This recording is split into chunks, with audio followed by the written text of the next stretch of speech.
The Tar Marvel. Eric Berne stumbled upon finding about the ego states. He named the ego state as ego state because he found out that at the given moment the state of the me is felt, experienced, perceived, realized and believed to be the self of the person. So ego state is the self state of the person. When the person is in his child, he is that self, though he doesn't realize that he is coming from child. But others' reaction validate the ego state in which he is in. A person is perceived to be pleasant to be around, if he is coming from a pleasant state of being. If a person is automatically a fault finder, he is categorized as a critical parent man. If a man always comes out with statistics, intellectualizing, then he is seen as a serious-minded person and seen as a less fun man. But if a man is looking after man, he is seen as a caretaker and protective and a respectable man. When Eric Berne figured out that the person's actions stem from one of these ego states, he was being educational about it. It is a breakthrough observation to categorize the responses to come only from these three ego states. Before, man was a mystery to understand. Now his ego states are located. He is definable as owner of ego states.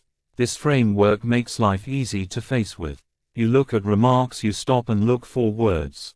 There is a science in these words.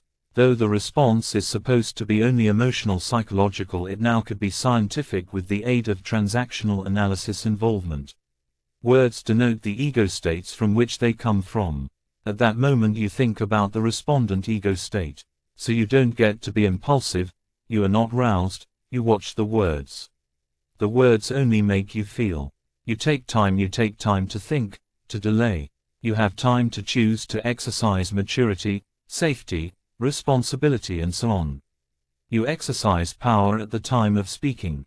Instead of being automatic or even robotic, if not in conditioned impersonating way. You can choose to add feelings by taking time instead of throwing words thoughtlessly. Satar helps you to figure out the ego states, adult or child or parent. It's fun too. It's new. It's thrilling. It makes things interesting and personal. Life is not monotonous. It's not drudgery. It's not mystical or even empty mysterious. Love is scanned in transactions. Love is recognized. Absence of love or presence of love is experienced. It's the way mind is made up of. That makes the whole affair astonishing. In former centuries the rishis, the sages, the saints attempted to know what mind is all about. What life is all about. Greatness could not be in contact with, but Tar pinpoints greatness, emphasizing the values of life, the individual responsibility and the efforts. Thus Tar is a modern Vedanta, modern instructor. The above intelligent observation is written by Jayasekharan, fully well utilizing the transactional analysis concepts to the very breadth of his life. He has integrated the concepts of Tar to his frame of reference, which is transactional analysis frame of reference. TQ